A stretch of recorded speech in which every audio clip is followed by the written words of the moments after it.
Hello again. तो आज अपन समझेंगे what are the central economic problems. ये चैप्टर नंबर 1 की यूनिट नंबर 2 का पार्ट है। ठीक है, इससे पिछले 2 लेक्चर्स में अपन समझ चुके हैं what is economics, what is business economics, what is the difference between micro and macro economics, positive and normative economics क्या होता है, एंड अपन ने scope and nature of business economics ये टॉपिक भी कवर कर लिया है। ठीक है, अब unit number 1 of chapter number 1 was done already. ठीक है, we are starting with unit number 2 of chapter number 1, that is nature and scope of business economics. Central economic problems अपन ने क्लास 11th या 12th के micro economics में भी समझी हैं, लेकिन वहां पे you deal mainly with 3 central economic problems.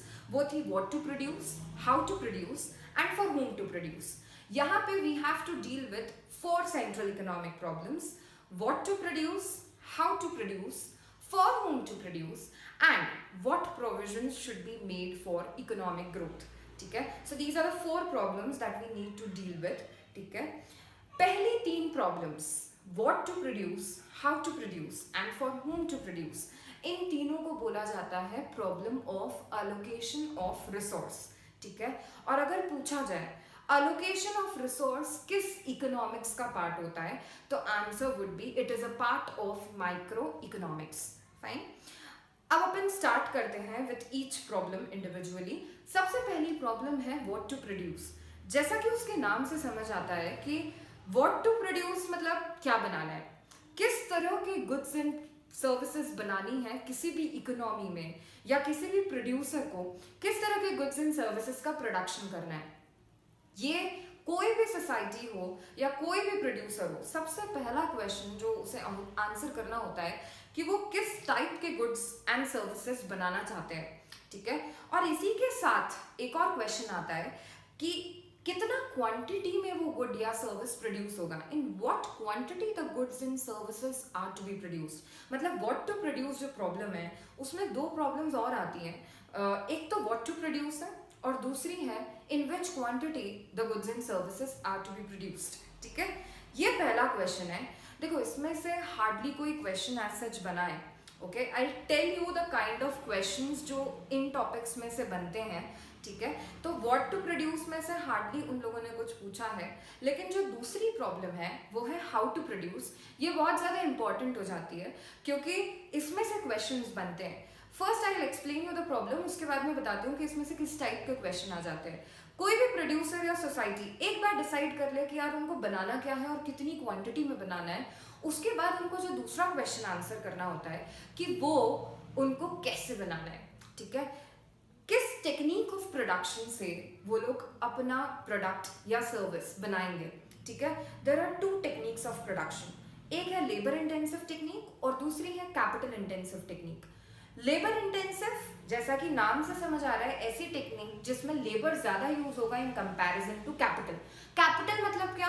Capital मतलब मशीन्स। ठीक है, कैपिटल का मतलब यहाँ पे कैपिटल गुड्स से है। कैपिटल गुड्स मतलब वो सारे गुड्स जो एक प्रोड्यूसर 1 साल से ज्यादा यूज कर सकता है in the process of production, यानी कि मेनली वो लोग बात कर रहे हैं अबाउट प्लांट एंड मशीन्स। ठीक है, तो जिस भी इकोनॉमी में लेबर ज्यादा है इन कंपैरिजन टू कैपिटल यानी कि मशीन्स, वहां पे लेबर इंटेंसिव टेक्निक यूज होनी चाहिए। और जिस भी इकोनॉमी में कैपिटल ज्यादा है वहां पे कैपिटल इंटेंसिव यानी कि मशीन्स को यूज करके प्रोडक्शन किया जाना चाहिए।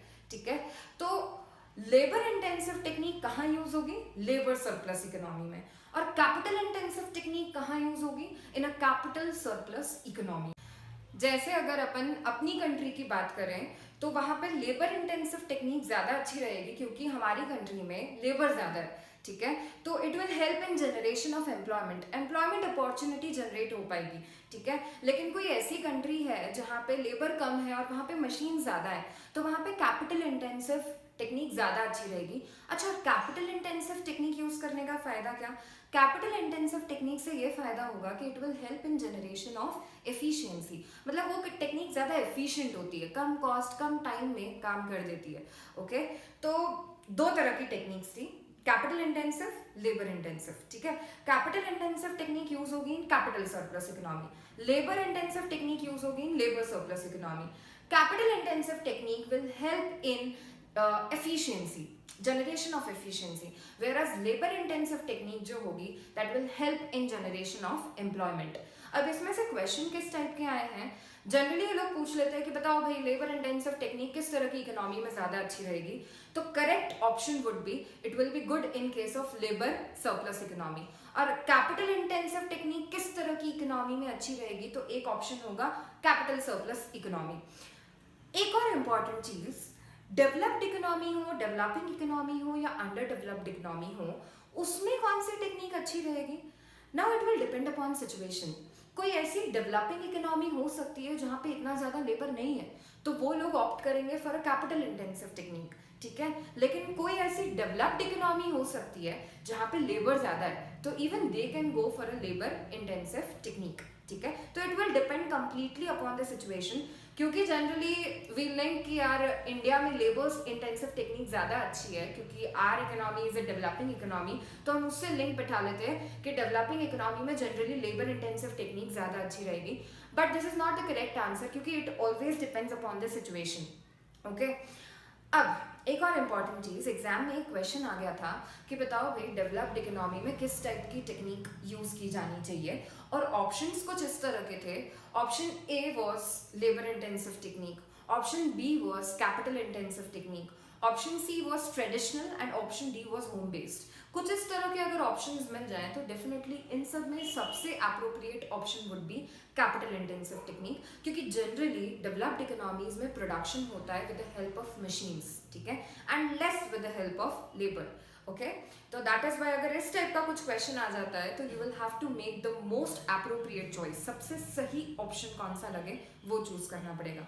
Okay, these were the two problems. पहली वाली थी व्हाट टू प्रोड्यूस और दूसरी वाली थी हाउ टू प्रोड्यूस. एक प्रोड्यूसर या एक सोसाइटी एक बार ये डिसाइड कर ले कि उनको क्या बनाना है, कितनी क्वांटिटी में बनाना है, और दूसरा क्वेश्चन भी आंसर कर दे कि कैसे बनाना है, तो तीसरा क्वेश्चन आ जाता है कि उनको ये प्रोडक्शन किसके लिए करना है. तीसरा problem that is for whom to produce, मतलब किस तरह के लोगों के लिए आपको प्रोडक्शन करना है. आपका जितना भी नेशनल इनकम है, आपका जितना भी प्रोडक्शन है, आप उसको किस तरह से और किस तरह के पॉपुलेशन के लिए बांटना चाहते हो, ठीक है. This is the third economic problem. ये प्रॉब्लम डील करती है with the problem of distribution of income या प्रॉब्लम ऑफ इनइक्वालिटी, ठीक है. हमारा देश का गवर्नमेंट जैसे डिसाइड करता है कि यार हमको प्रोडक्शन कौन से क्लास ऑफ सोसाइटी के लिए करना है या कौन से पॉपुलेशन के लिए, कौन से ग्रुप ऑफ पॉपुलेशन के लिए करना है, उससे डिसाइड हो जाता है कि भाई कितना इनइक्वालिटी रहेगा अपने देश में. Okay, so this is the third problem. इससे भी हार्डली कोई क्वेश्चन बना है.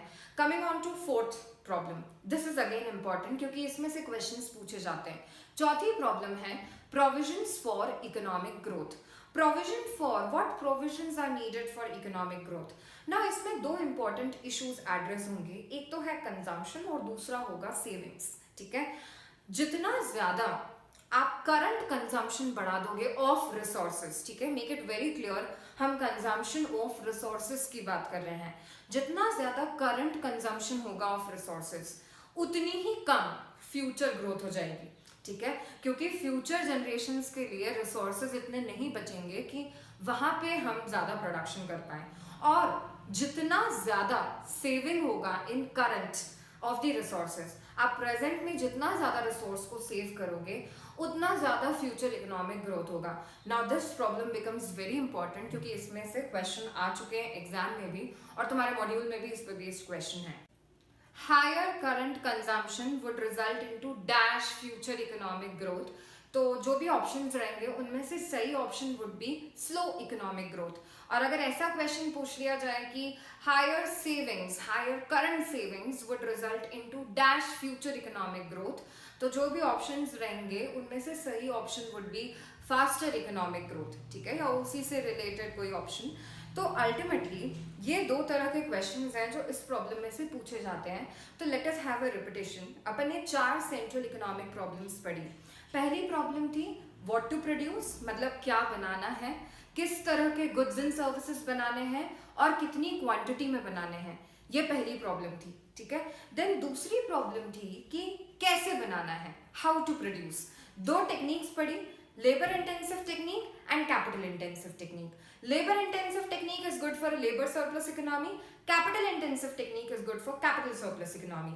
Labor intensive technique will help in generation of employment, whereas capital intensive technique helps in generation of efficiency. It is more efficient. ठीक है, इसमें से generally question पूछा जाता है कि लेबर इंटेंसिव टेक्निक किस तरह की इकोनॉमी में यूज होनी चाहिए या कैपिटल इंटेंसिव टेक्निक किस तरह की इकोनॉमी में यूज होनी चाहिए. तो दिस प्रॉब्लम बिकम्स इंपॉर्टेंट. तीसरी प्रॉब्लम थी फॉर होम टू प्रोड्यूस, मतलब किस कैटेगरी या किस ग्रुप ऑफ सोसाइटी के लिए आपको प्रोडक्शन करना है ऑफ गुड्स एंड सर्विसेज. ठीक है, और चौथी प्रॉब्लम थी what provisions should be made for economic growth. क्या करना चाहिए इकोनॉमिक ग्रोथ के लिए. ठीक है, तो जितना ज्यादा consumption and present of resources उतनी स्लो इकोनॉमिक ग्रोथ, और जितना ज्यादा सेविंग ऑफ रिसोर्स रहेगा उतनी फास्ट इकोनॉमिक ग्रोथ. इसमें से भी इसी टाइप का क्वेश्चन पूछा गया है. I told you the kind of question asked. तो ये चार प्रॉब्लम्स में से एक तो तुमको हेडिंग ध्यान रखनी है, क्योंकि एट टाइम्स ये क्वेश्चन भी आ जाता है कि इनमें से कौन सी सेंट्रल इकोनॉमिक प्रॉब्लम नहीं है. तो they would give you 3 correct options और एक गलत ऑप्शन होगा. तो मेनली तुमको ये 4 सेंट्रल इकोनॉमिक प्रॉब्लम के नाम ध्यान रखने हैं, और उसके अलावा 2 प्रॉब्लम जो बहुत ज्यादा इंपॉर्टेंट है जिनमें से क्वेश्चन आते हैं वो है हाउ टू प्रोड्यूस और एक है what provisions should be made for economic growth. उसके अलावा एक क्वेश्चन एक बार ऐसा आ चुका है कि अलोकेशन ऑफ रिसोर्स जो है, अलोकेशन ऑफ रिसोर्स में 3 हेड्स आते हैं, what to produce, how to produce and for whom to produce. ये कौन से इकोनॉमिक्स का पार्ट है, एक बार ये क्वेश्चन भी आ गया है. तो इसका correct answer would be micro economics. ठीक है, so this was it about the 4 central economic problems. इसके बाद अपन डील करने वाले हैं in the next lecture with 3 kinds of economies, और वो इकोनॉमीज कैसे अपनी सेंट्रल इकोनॉमिक प्रॉब्लम्स सॉल्व करती हैं.